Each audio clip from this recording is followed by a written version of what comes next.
நாவல் பழம் சாப்பிடுவதால் ஏற்படும் தீமைகள். நாவல் பழம் அளவோடு சாப்பிட்டால் பெரும்பாலானவர்களுக்கு பாதுகாப்பான பழமாகும். ஆனால் அதிகமாக சாப்பிட்டால் சில பாதிப்புகள் ஏற்படலாம்.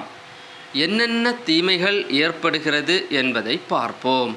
குறிப்பாக நீரிழிவு மருந்துகள் அல்லது இன்சுலின் பயன்படுத்துபவர்கள் அதிகமாக நாவல் பழம் சாப்பிட்டால் இரத்த சர்க்கரை அளவு மிகவும் குறைய வாய்ப்பு உள்ளது. அதிகமாக சாப்பிட்டால் வயிற்று உப்புசம், மலச்சிக்கல், வயிற்று அசௌகரியம் ஏற்படலாம். வெறும் வயிற்றில் அதிகமாக சாப்பிட்டால் சிலருக்கு வயிற்றில் எரிச்சல் அல்லது தொண்டையில் அசௌகரியம் ஏற்படலாம். சிலருக்கு அரிப்பு, தோல் சிவத்தல் அல்லது வீக்கம் போன்ற ஒவ்வாமை அறிகுறிகள் ஏற்படலாம். யார் கவனமாக இருக்க வேண்டும் என்று பார்ப்போம்.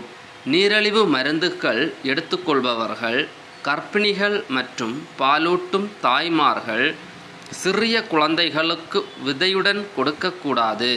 மூச்சுத்திணறல் அபாயமும் இருக்கலாம்.